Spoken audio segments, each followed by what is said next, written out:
জয় হিন্দ বন্ধুরা, আমি দীপঙ্কর মন্ডল। আপনারা দেখছেন নবান্ন নিমন্ত্রণ। আপনাদের সবাইকে স্বাগত। বন্ধুরা, 2025-এর আজকে 30শে ডিসেম্বর, অর্থাৎ আর একদিন পরে নতুন বছর শুরু হয়ে যাবে। দেশের স্বরাষ্ট্রমন্ত্রী তথা সমবায় মন্ত্রী, কেন্দ্রীয় স্বরাষ্ট্রমন্ত্রী এবং যিনি আগে বিজেপির সর্বভারতীয় সভাপতি ছিলেন, অমিত শাহ, তিনি কলকাতায় এসছেন 3 দিনের সফরে। গতকাল তিনি এসছেন, অর্থাৎ 29 তারিখে। আপনারা সেই ছবি দেখেছেন। বিমানবন্দরে নামার পরে তিনি রাজ্যের বিরোধী দলনেতা শুভেন্দু অধিকারী এবং রাজ্য বিজেপির সভাপতি শ্রমিক ভট্টাচার্যকে গাড়িতে চাপিয়ে নিজের গাড়িতে বসিয়ে তিনি সল্ট লেকে রাজ্য বিজেপির সদর দপ্তরে আসেন এবং রাত্রে একটা গুরুত্বপূর্ণ বৈঠক করা হয় 2 দফায়। প্রথম দফায় ছিলেন 26 জন, তারপরে একদম 10 জনকে নিয়ে একটা বৈঠক করা হয় এবং আজকে অর্থাৎ এই 30 তারিখে একটা সাংবাদিক বৈঠক করেছেন। যে সাংবাদিক বৈঠকে আমরা উপস্থিত ছিলাম, এটা হচ্ছে তার সিকিউরিটি পাস। আপনারা কেউ কেউ 2-1 জন বিশ্বাস করেন না, এই কারণে আমরা এই কার্ডটা দেখাচ্ছি। আমরা সেই সাংবাদিক বৈঠকে ছিলাম কলকাতার সল্ট লেকের অল্টেয়ার বলে একটি হোটেল রয়েছে, 20 তলায় সেই সাংবাদিক বৈঠক হয়েছিল এবং তারপরে একটা কোর কমিটির বৈঠক হয়েছিল।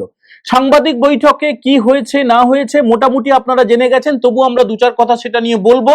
কিন্তু তারপরে যে কোর কমিটির বৈঠক হয়েছে এবং গতকাল রাত্রে সল্ট লেকে যে বৈঠক হয়েছে, সেই বৈঠকে কি হলো সেই কথা জানানোর জন্যই এই বিশেষ প্রতিবেদন আমরা পেশ করছি। যদি ভালো লাগে, আপনারা নবান্ন নিমন্ত্রণ প্রথমবার দেখে থাকলে অবশ্যই সাবস্ক্রাইব করে দেবেন যারা প্রথমবার দেখছেন।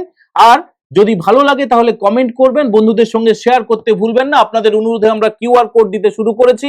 যদি আপনারা মনে করেন তাহলে আমাদেরকে সরাসরি ইউপিআইতে স্ক্যান করে আর্থিকভাবে সাহায্য করতে পারেন। কেন্দ্রীয় স্বরাষ্ট্রমন্ত্রী অমিত শাহ গতকাল কলকাতায় পা রাখার পরে এই শীতল ওয়েদার, শীতল আবহাওয়া যেন খানিকটা উষ্ণ হয়ে উঠেছিল। হাজার হাজার মানুষ রাস্তার পাশে দাঁড়িয়েছিলেন এবং তারপরে পুষ্পবৃষ্টি করা হয়েছিল। অমিত শাহ জিন্দাবাদ, ভারত মাতা কি জয়, বিজেপি জিন্দাবাদ ইত্যাদি ইত্যাদি বিভিন্ন স্লোগানে মুখরিত হয়েছে গোটা কলকাতা এবং সেই ধারাই কিন্তু বর্তমান রয়েছে। গতকাল যে স্লোগান শোনা গিয়েছিল গোটা কলকাতা জুড়ে, সেই স্লোগান আজকেও আমরা দেখেছি। যখন অমিত শাহের কনভয় অল্টেয়ার হোটেলে প্রবেশ করে, যখন 20 তলায় তিনি উঠছিলেন, তখনও হোটেলের বাইরে প্রচুর মানুষ তারা স্লোগান দিচ্ছিলেন অমিত শাহকে লক্ষ্য করে। এবং তারপরে একদম গ্রাউন্ড ফ্লোরে, 20 তলায় হলো প্রেস কনফারেন্স, গ্রাউন্ড ফ্লোরে হয়েছে কোর কমিটির বৈঠক এবং সেখানে খুব স্বাভাবিকভাবেই সবাই ঢোকার সুযোগ পাননি। সেখানে রাজ্য বিজেপির সভাপতি শ্রমিক ভট্টাচার্য ছিলেন, সেখানে বিরোধী দলনেতা শুভেন্দু অধিকারী ছিলেন, এর পাশাপাশি আর যারা কারা ছিলেন, ত্রিপুরার প্রাক্তন মুখ্যমন্ত্রী বিপ্লব দেব ছিলেন, এ রাজ্যে যিনি নির্বাচনের দায়িত্বে এসেছেন কেন্দ্রীয় মন্ত্রী ভূপেন্দ্র যাদব ছিলেন, এছাড়াও আরো কয়েকজন ছিলেন। সেই নামগুলো একটুখানি আপনাদেরকে বলে দিচ্ছি। যে অমিতাভ চক্রবর্তী ছিলেন, যিনি যিনি সম্পাদক, সাধারণ সম্পাদক সংগঠন, এর পাশাপাশি সতীশ ঢুন্ড, পশ্চিমবঙ্গের ভারপ্রাপ্ত সর্বভারতীয় সাধারণ সম্পাদক সুনীল বানসাল। এছাড়াও আমরা বললাম যে নির্বাচনী পর্যবেক্ষক ছিলেন পশ্চিমবঙ্গের পর্যবেক্ষক মঙ্গল পাণ্ডে, সহ পর্যবেক্ষক অমিত মালব্য তিনি ছিলেন। এর পাশাপাশি বিপ্লব দেব এবং ভূপেন্দ্র যাদবের কথা তো বললাম। এবং এখানে যেটা ঠিক হয়েছে যে আগামী 2026-এর ভোটে কোন কোন ইস্যুকে সামনে রাখা হবে এবং কারা কারা টিকিট পাবেন, কারা কারা পাবেন না, কোন কোন কেন্দ্রে প্রার্থী বদল করা হবে। 2021-এ যাদেরকে টিকিট দেওয়া হয়েছিল তৃণমূল থেকে কিছু ছাঁট মাল চলে এসেছিলেন, তারা আবার তৃণমূলে ফিরে গেছেন। খুব স্বাভাবিকভাবে সেই কেন্দ্রগুলোতে খুব সাবধানীভাবে পদক্ষেপ করবে ভারতীয় জনতা পার্টি এবং অমিত শাহের একদম পরিষ্কার নির্দেশ যে যতটা সম্ভব এই তৃণমূলের মতো সব সিরিয়ালের, টেলি সিরিয়ালের নায়ক নায়িকা যারা লাফিয়ে লাফিয়ে আসার চেষ্টা করেছিল এবং এবারেও করছে, তাদেরকে যতটা সম্ভব দূরে রাখার জন্য। একদম মনে ব্যথা দেওয়া যাবে না, কিন্তু টিকিটটা দিয়ে পুরোপুরি ভুল করবে না ভারতীয় জনতা পার্টি। এর পাশাপাশি আর কি দেখা হবে, আর যেটা দেখা হবে যে এই তারকা, এর পাশাপাশি যারা তৃণমূল থেকে লাফিয়ে চলে আসবে, মানে তৃণমূলের নেতা, তৃণমূলের হয়তো বিধায়ক, তৃণমূলের হয়তো মন্ত্রী, তৃণমূলের সাংসদ, তৃণমূলের কাউন্সিলর, তৃণমূলের একটা বিরাট হুব্বা, হোমড়া চোমড়া, কিন্তু দুর্নীতির দাগ লেগে রয়েছে, তাদেরকে কিন্তু দলের মধ্যে নিয়ে টিকিটটা আর দেওয়া হবে না।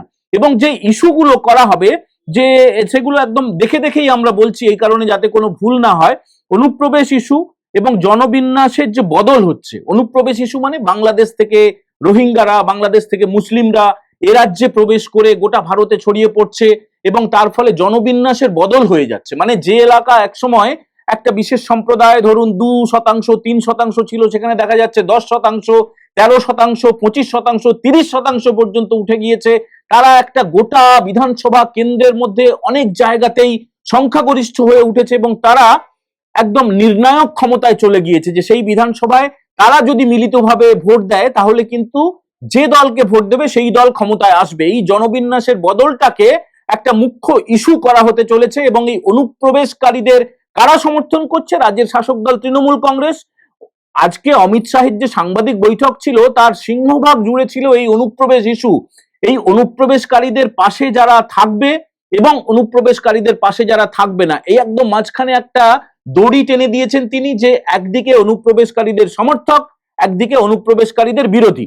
তিনি ভারতীয় জনতা পার্টিকে অনুপ্রবেশকারীদের বিরোধী বলে আগেও চিহ্নিত করেছেন এবং আজকেও তিনি আবার বলেছেন যে ভারতীয় জনতা পার্টি পশ্চিমবঙ্গে ক্ষমতায় এলে এখানে একটা অনুপ্রবেশকারী প্রবেশ করা দূরের কথা, একটা পাখিও প্রবেশ করতে পারবে না, এক পরিন্দা ভি নেহি ঘুস সকতা, এরকম ভাবে তিনি বলেছেন।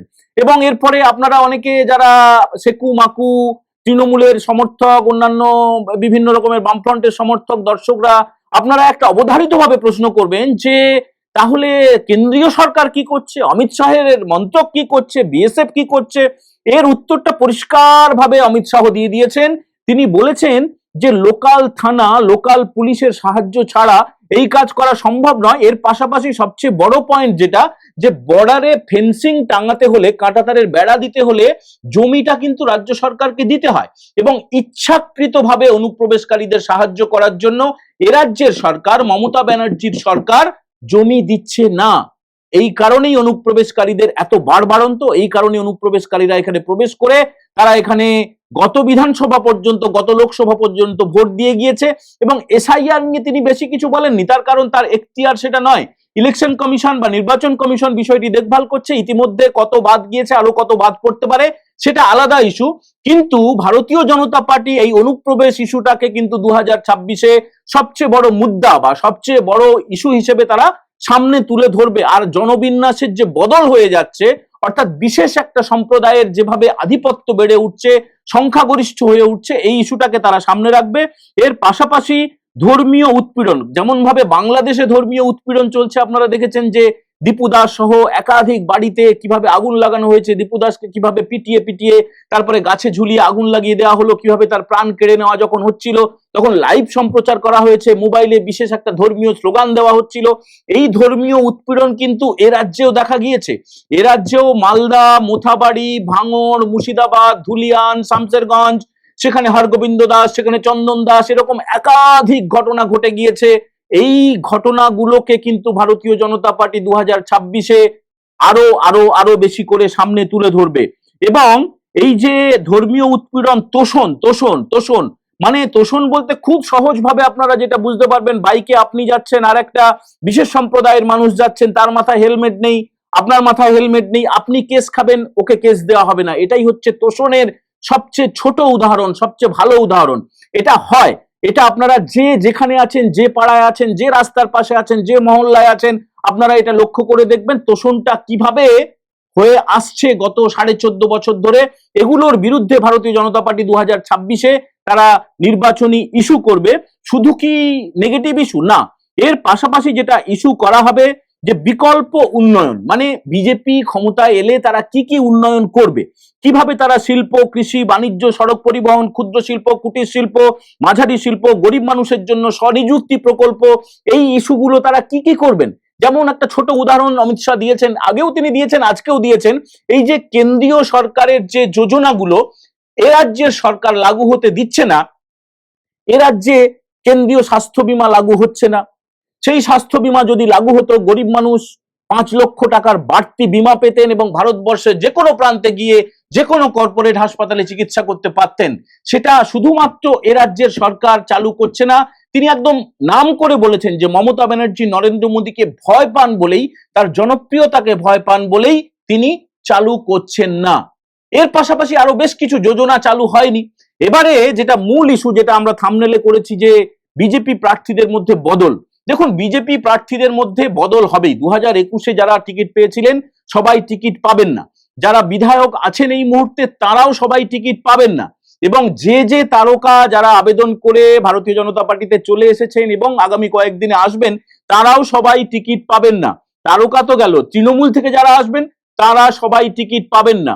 এখানে বিভিন্ন এজেন্সিকে কাজে লাগানো হয়েছিল, জেলা ওয়ারি রিপোর্ট তৈরি করা হয়েছে, রাজ্য ওয়ারি রিপোর্ট তৈরি করা হয়েছে এবং আপনারা শুনলে অবাক হয়ে যাবেন, ইতিমধ্যে ভারতীয় জনতা পার্টির রাজ্য দপ্তরে প্রত্যেকটা বিধানসভা কেন্দ্রের জন্য অন্তত 5টা করে আবেদনপত্র জমা পড়ে গিয়েছে।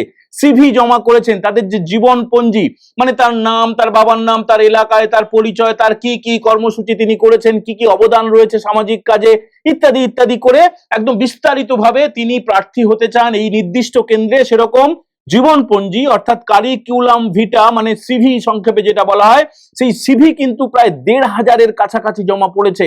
আসন সংখ্যা 294, 1,500-এর কাছাকাছি যদি সিভি জমা পড়ে তাহলে যেটা গড় করলে দেখা যাচ্ছে প্রত্যেকটা কেন্দ্রে অন্তত 5 জন করে দাবিদার ইতিমধ্যে তাদের কথা জানিয়েছেন। দেখুন, 5 জন হতে পারে, 50 জন হতে পারে, 500 জন হতে পারে, কিন্তু এখান থেকে বাছাই করা হবে। ভারতীয় জনতা পার্টির যারা শীর্ষ নেতা নেত্রী অমিত শাহের অনুমতি নিয়ে সেখান থেকে ঝাড়াই বাছাই চলছে। ইতিমধ্যে ঝাড়াই বাছাই কিছুটা হয়ে গেছে। এই যে বিপ্লব দেব এবং ভূপেন্দ্র যাদব যারা নির্বাচনের দায়িত্বে এ রাজ্যে এসেছেন এবং আছেন, আজকেও তারা ছিলেন সল্টলেকে, আজকে কোর কমিটির বৈঠকেও তারা ছিলেন, এদের সঙ্গে শুভেন্দু অধিকারী, শ্রমিক ভট্টাচার্য, সুকান্ত মজুমদার, এরা সবাই মিলে একটা সিদ্ধান্ত নেবেন এবং সেখানে মোট 3 জনকে বাছাই করা হবে। মানে প্রত্যেকটা কেন্দ্রে 3টে করে নাম বাছাই করে দিল্লিতে পাঠানো হবে। দিল্লিতে আবার কেন্দ্রীয় নির্বাচন কমিটি তারা সিদ্ধান্ত নেবেন যে কাকে টিকিট দেওয়া হবে এবং সেটা অবশ্যই যে বিশেষ, দেখুন অমিত শাহ কিন্তু তিনি বিজেপির একদম চিফ স্ট্র্যাটেজিস্ট, মানে মুখ্য উপদেষ্টা, মুখ্য পরামর্শদাতা, স্ট্র্যাটেজিস্ট, মানে ভোট কুশলী শব্দটা আপনারা যেটা শুনেছেন, সেই ভোট কুশলী হিসেবে তার একটা সুখ্যাতি রয়েছে। গুজরাটে তিনি দীর্ঘদিন তিনি মন্ত্রী ছিলেন, তারপরে এখন নরেন্দ্র মোদীর সবচেয়ে কাছের মানুষ এবং তার কাজ যে কতটা বেশি শক্তিশালী সেটা ইতিমধ্যে প্রমাণিত। তো অমিত শাহকে নতুন করে তার কথা বলার অপেক্ষাই রাখে না। তো এখানে যেটা দেখা হবে যে বিধানসভা ভিত্তিক 3 জন করে প্রার্থীর নাম বাছাই করা হবে এবং জেলা ও রাজ্য স্তরে রিপোর্ট নেওয়া হবে। এরপরে বিতর্কহীন মুখকে গুরুত্ব দেওয়া হবে। মানে ধরুন অনেক সময় দেখা যায় না, এই যে হুমায়ুন কবিরের দল বালিগঞ্জে একজন মহিলাকে প্রার্থী করলেন, তারপরে সোশ্যাল মিডিয়ায় তার কিছু ছবি ছড়িয়ে পড়লো, সেই ছবিকে আপত্তিজনক মনে করা হলো এবং তারপরে তার প্রার্থীপদ কেটে দেওয়া হলো। এই ধরনের ভুল যাতে না হয়, মানে তার একদম আগাপাস্তলা পরীক্ষা করা হবে যে তার আদৌ কোনো বিতর্ক রয়েছে কিনা, তার নাম কতটা দুর্নীতিতে আদৌ কোনো জড়িত আছেন কিনা, তার অন্য কোনো অভিযোগ রয়েছে কিনা, তার অবশ্যই তার সোশ্যাল অ্যাকসেপ্টেন্স তো থাকতেই হবে, তার পরিচিতি থাকতে হবে। এগুলোর পরেও আরএসএস অর্থাৎ রাষ্ট্রীয় স্বয়ংসেবক সংঘের কাছ থেকেও কিন্তু একটা রিপোর্ট নেওয়া হবে। আরএসএস এর সদর দপ্তর কলকাতার কেশব ভবনেও অমিত শাহের যাওয়ার কথা, সেখানে দেখা করার কথা। এর পাশাপাশি উত্তর কলকাতার ঠনঠনিয়া কালী মন্দির বলে একটি কালী মন্দির রয়েছে, প্রাচীন কালী মন্দির। আমরা যে ভিডিও তৈরি করছি ঠনঠনিয়া কালী মন্দির থেকে ওয়াকিং ডিস্টেন্স অর্থাৎ হাঁটা দূরত্বে, সেখানেও অমিত শাহের আসার কথা রয়েছে এবং অমিত শাহ এরপরে আগামীকাল মানে 31 তারিখে বছরের শেষ দিনে 2026-এর ঠিক শুরু হওয়ার আগের দিনে এ রাজ্যের প্রত্যেক বিজেপির যে কার্যকর্তা, তারা যারা 144টা পুরসভায়, এই কলকাতা পুরসভার বিভিন্ন জায়গায় তারা নেতৃত্ব দিয়ে থাকেন, তারা এবং প্রত্যেক বিধায়ক ও সাংসদের সঙ্গেও বৈঠক করবেন। আজকে একটা কোর কমিটির বৈঠক হলো, গতকাল 2 দফায় কোর কমিটির বৈঠক হয়েছে। এই সব কিছুই চলছে কিন্তু 2026-এর নির্বাচনকে উপলক্ষ করে।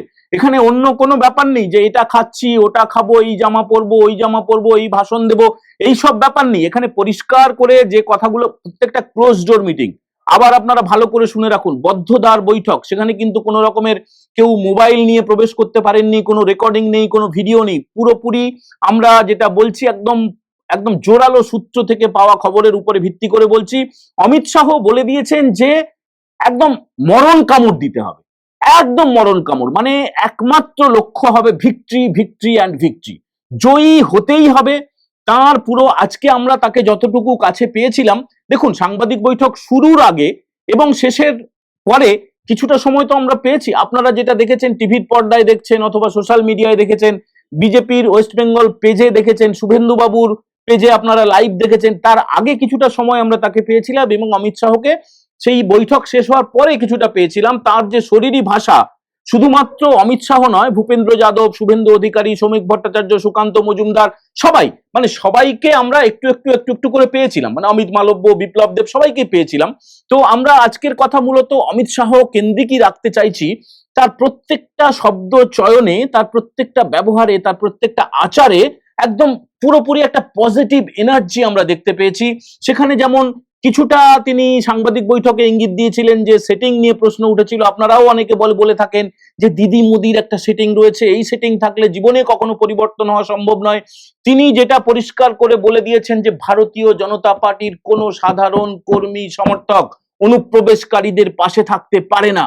ভারতীয় জনতা পার্টির কোনো কর্মী সমর্থক সারদা থেকে শুরু করে যে একাধিক দুর্নীতি হয়েছে, একাধিক দুর্নীতির পাশাপাশি যেভাবে নারীদের ওপরে, শিশুদের ওপরে অত্যাচার হয়েছে, যেভাবে এ রাজ্যে চুরি হয়েছে, চাকরি চুরি থেকে শুরু করে রেশন চুরি, যেভাবে এ রাজ্যের একাধিক মন্ত্রী জেলে গিয়েছে, পার্থ চট্টোপাধ্যায় থেকে বালু মল্লিক থেকে বিধায়ক মানিক ভট্টাচার্য, বিধায়ক জীবন কৃষ্ণ সাহা, মানে গোটা তৃণমূলের একটা বড় অংশ যেভাবে জেলে গিয়েছে, যেভাবে মমতা ব্যানার্জির ভাইপো ছাড়া আর যেন কামানোর কোনো অধিকার কারো নেই, সেই মমতা ব্যানার্জির ভাইপো পরিচয় থাকলেই তাকে বিরাট বড় মহিরুহ হয়ে উঠতে হবে, তার যে কথা, তার যে শারীরিক যে ভাষা, সেখান থেকে আমরা যে ইঙ্গিত পেয়েছি যে দেখুন খেলা কিন্তু শেষ, খেলা শেষ, এটা কিন্তু কিছুদিন ধরেই বোঝা যাচ্ছে। রাজ্যের মুখ্যমন্ত্রী মমতা বন্দ্যোপাধ্যায়, তার ভাইপো থেকে শুরু করে তৃণমূল নেতাদের মধ্যে দেখবেন একটা অসংলগ্ন আচরণ দেখা যাচ্ছে, তাদের শব্দ চয়নে, তাদের ভাষায়।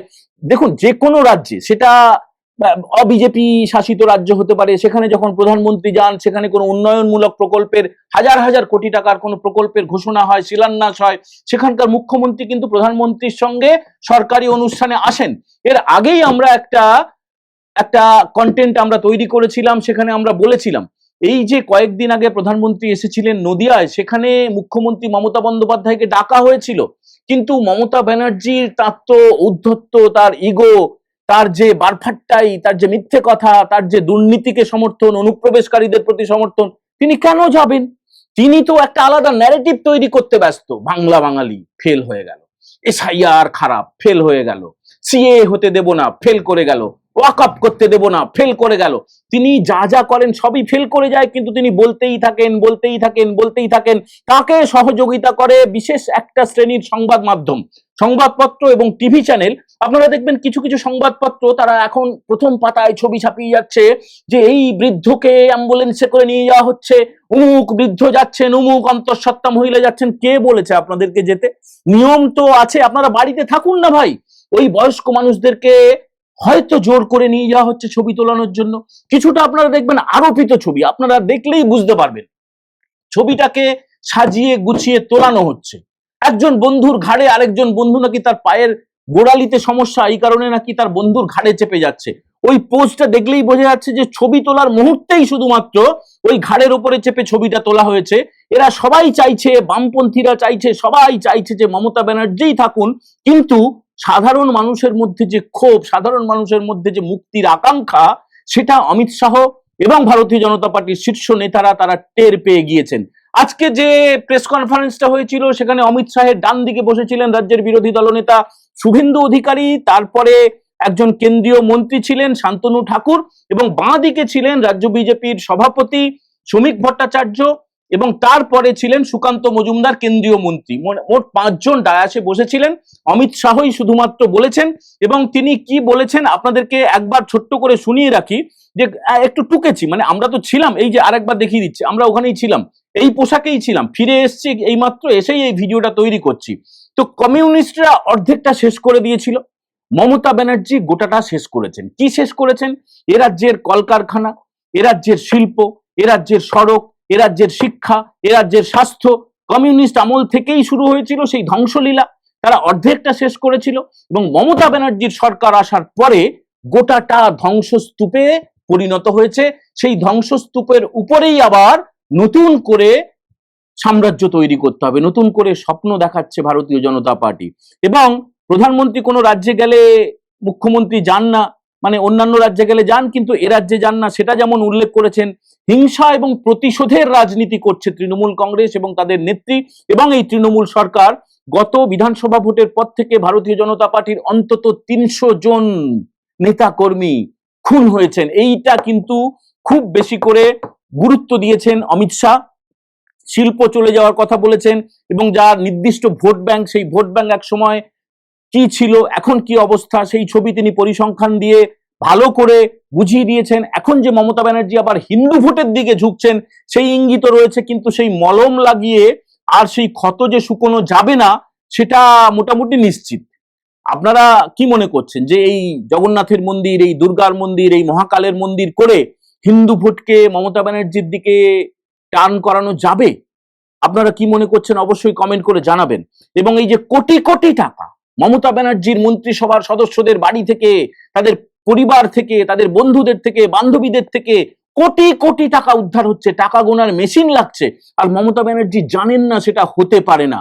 এই দুর্নীতিগ্রস্ত সরকারকে একদম শিকড় থেকে উপড়ে ফেলে দেওয়ার ডাক দিয়েছেন অমিত শাহ, এবং সেটাই কিন্তু হতে চলেছে। আর কেন সরকারটা দরকার? নতুন সরকার দেশের স্বার্থে দরকার। এই অনুপ্রবেশ হতে থাকলে একসময় এই অনুপ্রবেশকারীরাই রাজত্ব শুরু করে দেবে। এটা বাবরের দেশ নয়, রঘুবরের দেশ। মানে এটা অমিত শাহ বলেননি, এটা বিভিন্ন সাধু সন্তরা বলে থাকেন, সেখান থেকে আমরা কোট করলাম যে এটা বাবরের দেশ নয়, এটা রঘুবরের দেশ। অর্থাৎ এখানে রাম রাজত্ব চলে, এখানে কোনো বৈদেশিক মুঘল কোনো রাজার শাসন এখানে চলতে পারে না। এই কারণে আবার সেই ইতিহাসের পুনরাবৃত্তি যদি হয়ে যায়, যদি বৈদেশিকরা এখানে প্রবেশ করে, তারাই যদি আবার ঘাঁটি গেড়ে বসে, আবার যদি একটা সাম্রাজ্যবাদী শক্তি এখানে শাসন করতে শুরু করে, সেটা তো কোনোভাবে কোনো সাধারণ মানুষ, কোনো দেশের নাগরিক মানতে পারবেন না। এই কারণেই দেশের জন্য, দেশের ভালোর জন্য এই তৃণমূল সরকারকে উৎখাত করে বিজেপিকে আনতে হবে, এমনটা বিশ্বাস করেন, এবং সাধারণ মানুষও হয়তো এটাই চান। কি আপনারা তাই চান? তো অবশ্যই কমেন্ট করে জানাবেন। এবং বর্ডারে জমি না দেওয়ার কথা, বিরোধী দলনেতা শুভেন্দু অধিকারীর কথা তিনি বিশেষভাবে গুরুত্ব দিয়েছেন, এবং কোর কমিটির বৈঠকে আরো কি কি হলো সেটা কিছু কিছু জানতে পারলেও বিশেষ কারণে আমরা এই মুহূর্তে বলতে পারছি না। কোর কমিটিতে খুব ভাইটাল কিছু সিদ্ধান্ত নেওয়া হয়েছে, সেই সিদ্ধান্তগুলো পরে যদি আমরা জানাতে পারি তাহলে অবশ্যই জানাবো। এবং কোন কোন রাজ্যে সম্প্রতি এনডিএ এবং বিজেপি ক্ষমতায় এসছে সেগুলো বলেছেন। 2014 সালের পর থেকে পশ্চিমবঙ্গে কিভাবে বিজেপির ভোটের শতাংশ কিভাবে বেড়ে চলেছে, 3 থেকে 77 হয়েছে, সেখান থেকে 177 হওয়া কোনো অসম্ভব কিছু নয়। 2/3 সংখ্যাগরিষ্ঠতা পাবে বিজেপি, এটা তিনি আজকে দাবা নিয়ে বলেছেন, মানে দায়িত্ব নিয়ে বলেছেন। 2/3 মানে 294টার 2/3 হচ্ছে 196। তাহলে 196টা আসন অন্তত পাবে বিজেপি, এমনটা বিশ্বাস অমিত শাহ আজকে ব্যক্ত করেছেন। কোর কমিটির বৈঠকে তিনি বারবার করে এই কথাগুলো বলেছেন। আর তৃণমূলের অনুশাসনে সবাই যেভাবে, তৃণমূলের অপশাসনে যেভাবে সবাই ভয়ে রয়েছে, শঙ্কিত রয়েছে, গরিব মানুষ যেভাবে আরো বেশি গরিবের দিকে চলে যাচ্ছে, সেই গরিব কল্যাণের কথা উঠে এসেছে দেশের স্বরাষ্ট্রমন্ত্রী অমিত শাহের গলায়, যে নতুন সরকার 15ই এপ্রিলের পরে তৈরি হবে।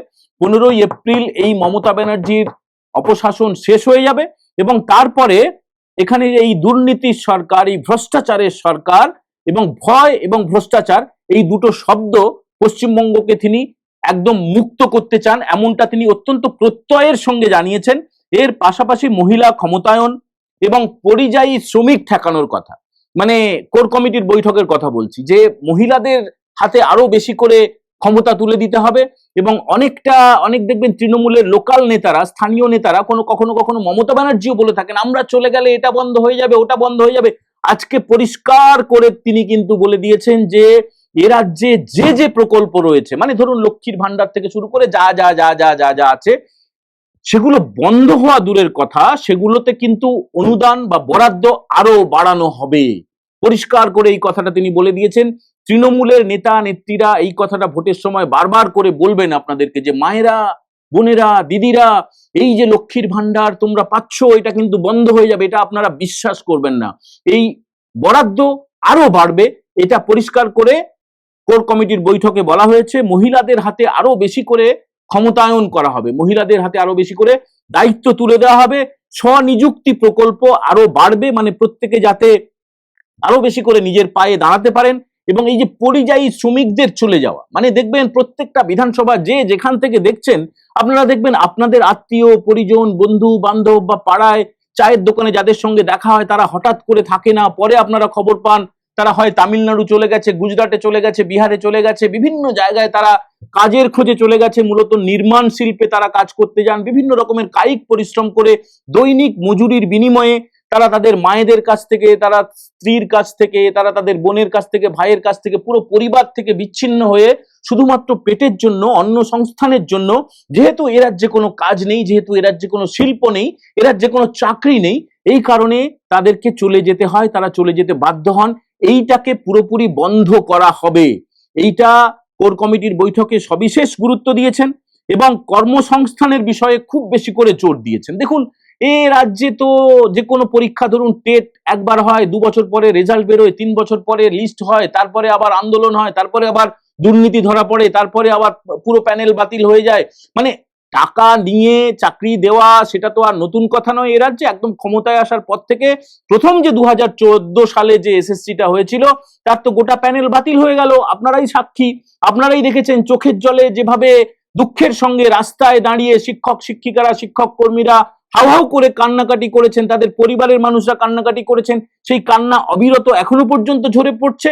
এইটাকে বন্ধ করে প্রত্যেক বছর এসএসসি, টেট এবং বিভিন্ন রকমের যে সরকারি জায়গা, এখন তো সবই ধরুন এই সিভিক পুলিশ, সিভিক টিচার, মানে সবই হচ্ছে টেম্পোরারি, সবই হচ্ছে অস্থায়ী, যাতে করে স্থায়ী চাকরি দেওয়া যায় সেই ব্যবস্থাটা কিন্তু ভারতীয় জনতা পার্টির সরকার করবে।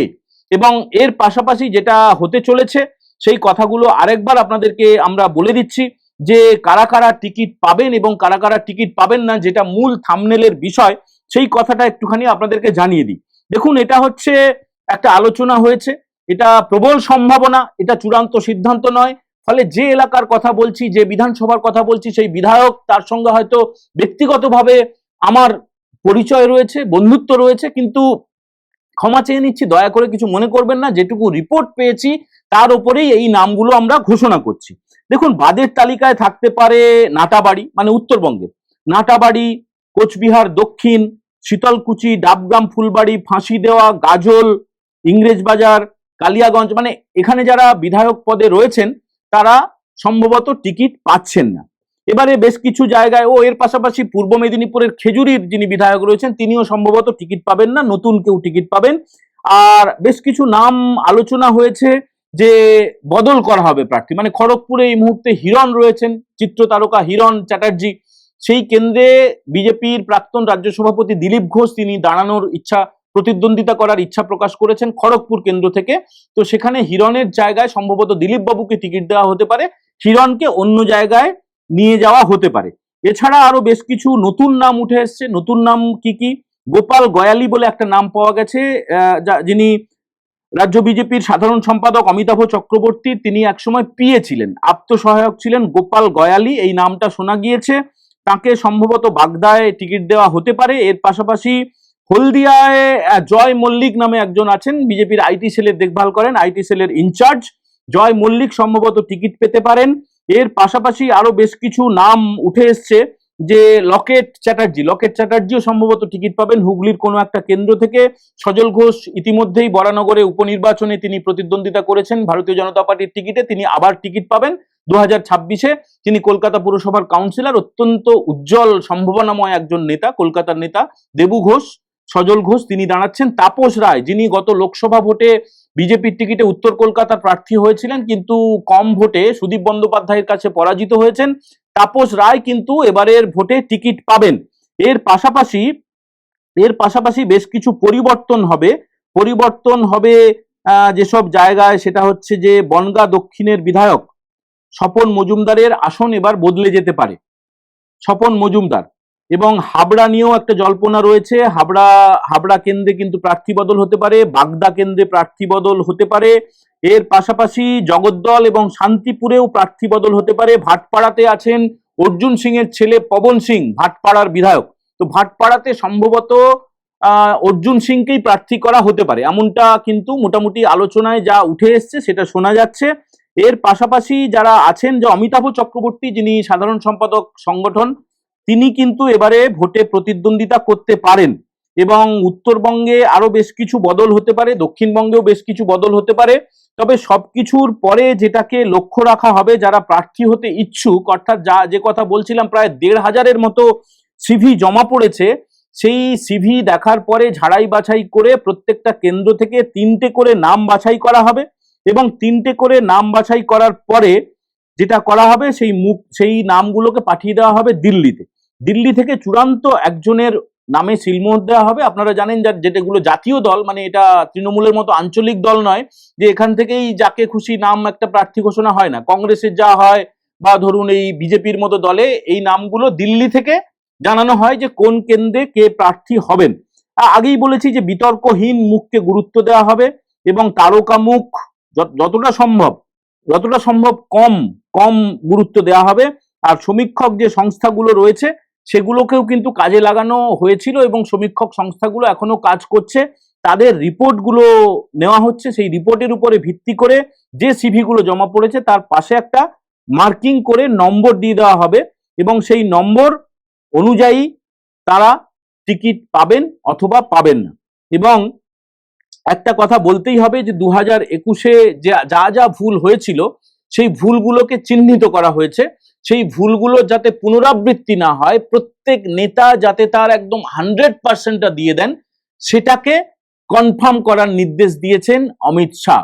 বন্ধুরা, অমিত শাহ সম্পর্কিত খবর সম্ভবত একটু লম্বা হয়ে যাচ্ছে, আমরা এখানে ইতি করার চেষ্টা করছি। এর পরের ডেভেলপমেন্ট আবার একটা এপিসোড করে আপনাদেরকে জানাবো। সবাই ভালো থাকবেন। আজকের মতো এই এপিসোড শেষ করার আগে আপনাদের আরেকবার মনে করিয়ে দিচ্ছি, যারা প্রথমবার দেখছেন নবান্ন নিমন্ত্রণ চ্যানেলটা অবশ্যই সাবস্ক্রাইব করে বেল বাটনে প্রেস করে দেবেন, তাহলে প্রত্যেকটা এপিসোডের নোটিফিকেশন আপনাদের কাছে পৌঁছে যাবে। এবং আপনাদের অনুরোধ মেনেই আমরা কিউআর কোড দিতে শুরু করেছি। এই কিউআর কোডে সরাসরি স্ক্যান করে আপনারা আর্থিকভাবে আমাদের পাশে থাকতে পারেন। আজকের মতো এই এপিসোড আমরা এখানেই শেষ করছি। জয় হিন্দ, বন্দে মাতারাম।